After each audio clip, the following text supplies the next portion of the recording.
নতুন বছর পড়তেই শহর জুড়ে জাঁকিয়ে বসেছে শীতের আমেজ।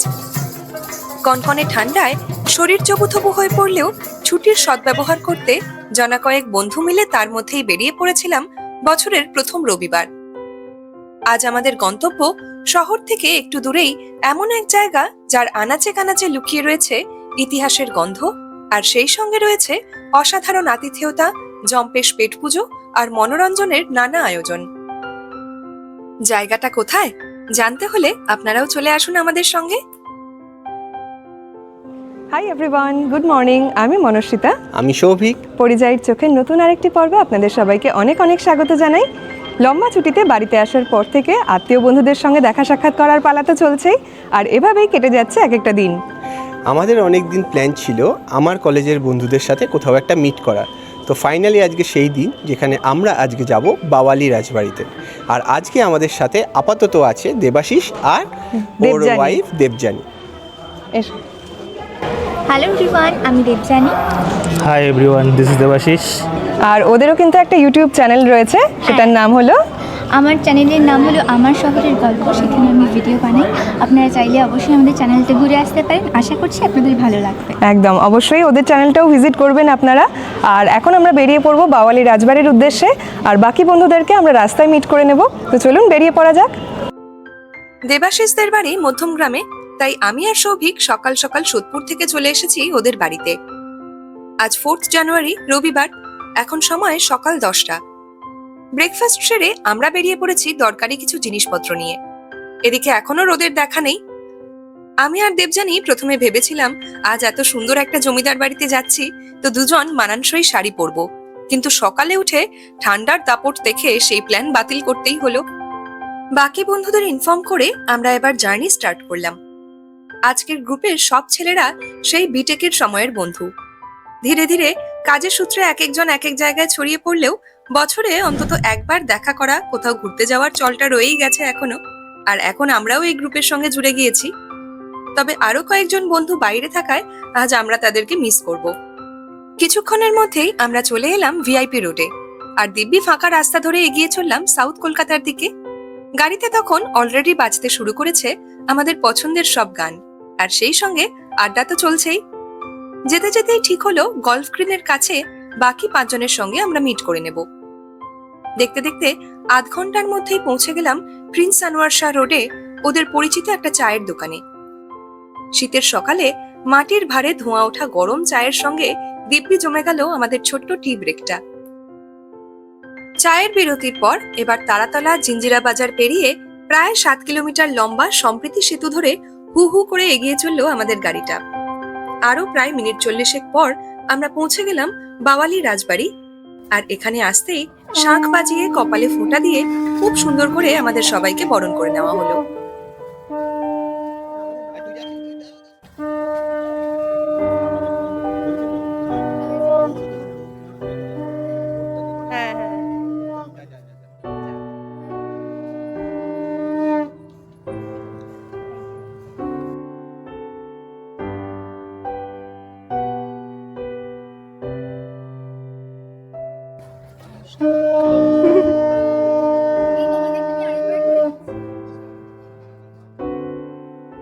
বরণের পর সিংহদুয়ার পেরিয়ে ভেতরে ঢুকতেই আমরা যেন চলে এলাম পুরনো দিনের গন্ধমাখা অন্য এক দুনিয়ায়।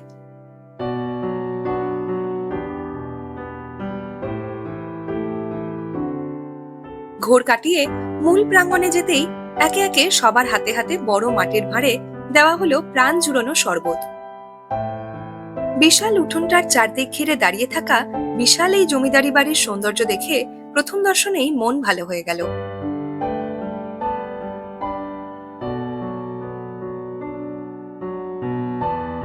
আমাদের বাকি বন্ধুরাও এসে গেছে, চলুন সবার সঙ্গে আলাপ করিয়ে দিই। এই হলো তনুজ আর দেবস্মিতা, তারপরে দেবযানী আর দেবাশিসকে আগেই দেখেছেন আপনারা, সাত্তকী ঐন্দ্রিলা আর দেবর্ষী।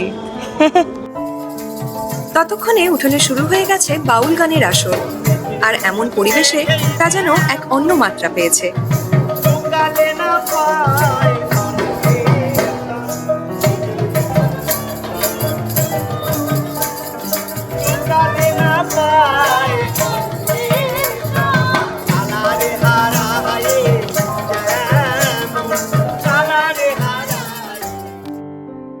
একে একে আমরাও যোগ দিলাম তাদের সঙ্গে। বহুদিন পর বন্ধুদের সঙ্গে বেরিয়ে এমন একটা আনন্দের সুযোগ পেয়ে সবাই মেতে উঠলাম নাচের তালে তালে।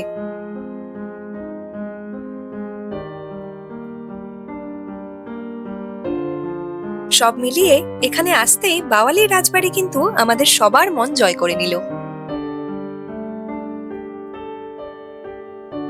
তারপরেই শুরু হয়ে গেল আমাদের ফটো সেশন।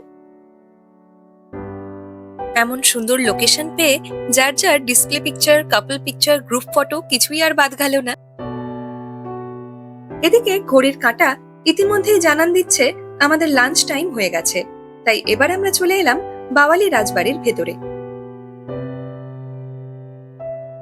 ভেতরেও পুরনো দিনের কায়দায় চারদিক সাজানো। এই পিয়ানো রুমেই খাস বাঙালি ভোজনের আয়োজন করা হয়েছে। আজ এখানে আমাদের ডে আউট আর লাঞ্চ প্যাকেজ রয়েছে। সেই অনুযায়ী 9 জনের জন্য একটা বড় টেবিল দেওয়া হলো আমাদের। আমাদের প্রত্যেকের আলাদা থালি প্রি অর্ডার করাই ছিল বুকিং এর সময়, তাই একটু গুছিয়ে বসতেই সবার জন্য চলে এলো মাটির তৈরি গ্লাস প্লেটের সেট, আর একে একে সবার সামনে যার যার নির্দিষ্ট থালি সাজিয়ে দেওয়া হলো। মেন কোর্সে ভাত, স্যালাড, লেবু লঙ্কা, বড়ি ভাজা, বেগুনি, আলু পোস্ত, শুক্তো, ডাল আর লুচি সবারই কমন। এরপর বিভিন্ন দামের ভেজ, ননভেজ আর ফিশ আইটেমস চলে এলো আমাদের পছন্দ মতো। লাস্ট কয়েকদিন ধরে চিকেন মাটন খাওয়া হয়েছে, তাই আজ আমি নিয়েছিলাম ফিশ থালি আর সৌভিক নিয়েছিল মাটন থালিটা। 5 রকম থালি অপশনের সব আইটেমস এখানে শেয়ার করে দিলাম সবার সুবিধের জন্য। পরিবার বা বন্ধুদের সঙ্গে জমিদার বাড়িতে এমন সুন্দর আপ্যায়নে এমন সব জিভে জল আনা বাঙালিয়ানার স্বাদ পেতে হলে এখানে আসার আগে আপনারাও বেছে নিতে পারেন নিজেদের পছন্দের থালি। বন্ধুরা মিলে গল্প করতে করতে এত সব পদ শেষ করতে বেশ ভালোই সময় লেগে গেল। আর এবার শেষ পাতে চলে এলো মিষ্টি মুখের পালা। সব মিলিয়ে বেশ জমাটি একটা আড্ডা আর পেট পুজো হলো। এই বড় ডাইনিং রুমের শেষে রাখা আছে একটি পিয়ানো আর একটি গ্রামোফোন, এবং অন্যান্য রুমের মতোই এই রুমটিও সাজানো হয়েছে বহু পুরনো কিছু ফটোগ্রাফস দিয়ে। লাঞ্চ সেরে এবার আশপাশের ঘরগুলো একে একে ঘুরে দেখতে লাগলাম আমরা। এই জমিদার পরিবারের বহু প্রাচীনকালের একজন সদস্য ছিলেন বসন্তপুর গ্রাম নিবাসী বাসুদেব রায়, যিনি মোগল সম্রাট আকবরের রাজসভায় একজন গুরুত্বপূর্ণ পদাধিকারীর দায়িত্ব পালন করেছিলেন। তার পরিবারের আরো অনেক উত্তরসূরি, যেমন শোভারাম রায়, রাজারাম রায় সহ আরো অনেকে বিভিন্ন সময়ে মোগল সাম্রাজ্যকে নানাভাবে সহায়তা করেছিলেন। তাদের কর্মদক্ষতায় খুশি হয়ে সম্রাট আকবরের নির্দেশে অম্বরের রাজা মানসিং এই রায় পরিবারকে প্রায় 3 লাখ বিঘা জমি দান করেন এবং তাদের মন্ডল উপাধি দেওয়া হয়। 1700 শতাব্দী থেকে বাওয়ালি গ্রামে এই মন্ডল পরিবারের জমিদারি প্রতিষ্ঠিত হয়। পরবর্তীকালে ইস্ট ইন্ডিয়া কোম্পানিকেও তারা নানাভাবে সাহায্য করেন। সময়ের সঙ্গে সঙ্গে বিশাল এই জমিদার বাড়িটি ভেঙে পড়তে থাকে। 2009 সালে কলকাতার এন্টারপ্রেনার অজয় রাওলা এই প্রপার্টিটি কিনে নেন এবং বাংলার ঐতিহ্য ও সংস্কৃতির মিশেলে একে একটি হেরিটেজ রিসর্ট হিসেবে নতুন করে গড়ে তোলেন। 2015 সাল থেকে এটি গেস্টদের জন্য খুলে দেওয়া হয়। মূল বিল্ডিংটির একতলা আর দোতলা জুড়ে রয়েছে বিভিন্ন বাজেটের অসংখ্য ঘর। বিশেষ অকেশনে বা নেহাত ছুটি কাটাতে কিংবা সিম্পল স্টেকেশনের জন্য আপনারাও বেছে নিতে পারেন অপূর্ব সুন্দর এই জমিদার বাড়ির আতিথেয়তায় থাকার সুযোগ। ঘুরতে ঘুরতে মেইন বিল্ডিং পেরিয়ে আমরা এবার চলে এলাম পিছনের বাগানের দিকে। এখানে সামনেই রয়েছে একটি মাঝারি মাপের পুকুর, যার মাঝে রয়েছে সুন্দর একটি ফোয়ারা। পুকুরের পাশে বসার জন্য রয়েছে বেশ কিছু টেবিল চেয়ার, আর তাছাড়াও আছে সুন্দর সাহেবী গার্ডেন চেয়ার টেবিল। বিকেলের দিকে এখানে বসে সময় কাটানো যাবে অনায়াসে। পুকুর পাড়ে একটু সময় কাটিয়ে পায়ে পায়ে এবার এগিয়ে চলি ভেতরের দিকে। একপাশে সুন্দর ছোট ছোট আলপনায় সাজানো হয়েছে বাউন্ডারি ওয়াল। একটু এগোতেই ডান দিকে রয়েছে সুবিশাল একটি উঠোন, আর তার পাশেই রয়েছে দোতলা ফাংশন হল রুম।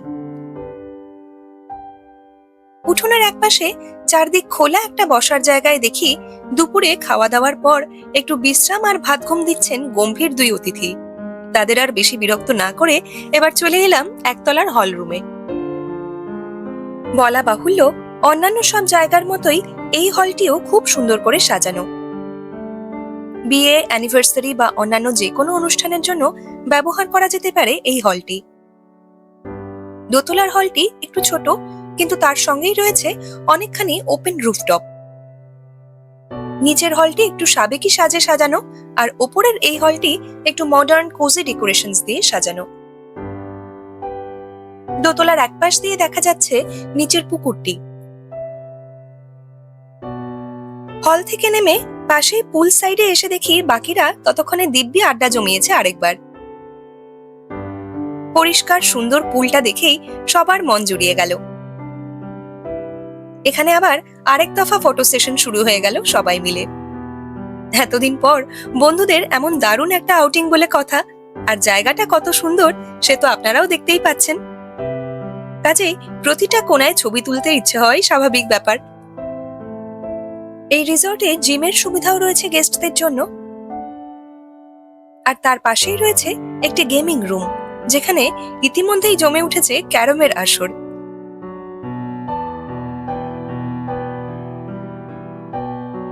তাছাড়াও এখানে আছে পুশ বল, লুডো আর চেসের মতো বিভিন্ন বোর্ড গেমস। ওরা যতক্ষণে খেলায় মেতে উঠেছে, আমি ততক্ষণে বাগান পেরিয়ে বাকি জায়গাগুলো ঘুরে দেখতে লাগলাম। ঘুরতে ঘুরতে চলে এলাম বৈঠকখানা নামে আরেকটা বড় হল রুমে। এই হলটিও পুরনো কায়দার সব ফার্নিচার, ঝাড়বাতি আর পিয়ানো দিয়ে সাজানো।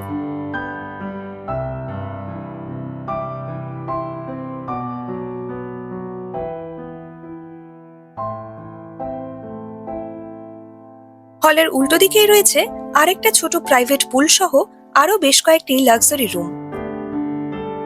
সব মিলিয়ে বাওয়ালি রাজবাড়ি বাংলার প্রাচীন জমিদারি ইতিহাস, ঐতিহ্য, সংস্কৃতি, বাঙালিয়ানার সঙ্গে লাক্সারি আর সব রকম আধুনিক সুযোগ সুবিধার মিশেলে তৈরি অসাধারণ সুন্দর একটি রিসোর্ট। এখানে এলে গেস্টরা এদের নিজস্ব দোকান থেকে জুট ব্যাগস, জামা কাপড় সহ অন্যান্য জিনিসও কিনে নিতে পারেন সুভেনির হিসেবে। দেখতে দেখতে কেটে গেল দারুণ সুন্দর একটা দিন, আর আমাদেরও বাড়ি ফেরার সময় হয়ে এলো। বাইরে ততক্ষণে দিনের আলো শেষ হয়ে আসায় চারদিক সেজে উঠেছে সাঁঝবাতির আলোয়। পরিচয়ের চোখে বিভিন্ন জায়গাগুলি দেখতে আপনাদের কেমন লাগছে আমাদের অবশ্যই জানান কমেন্ট করে, আর সেই সঙ্গে অবশ্যই লাইক, ফলো, শেয়ার, সাবস্ক্রাইব করুন আমাদের ফেসবুক, ইউটিউব এবং ইনস্টাগ্রাম পেজগুলি। আর নতুন নতুন ভিডিওর নোটিফিকেশন সবার আগে পেতে হলে বেল আইকনটি অবশ্যই অন করে রাখুন। সবাই খুব ভালো থাকুন, সুস্থ থাকুন। খুব তাড়াতাড়ি আমরা ফিরে আসব আমাদের পরবর্তী ভ্রমণ অভিজ্ঞতা নিয়ে। Until then, tata.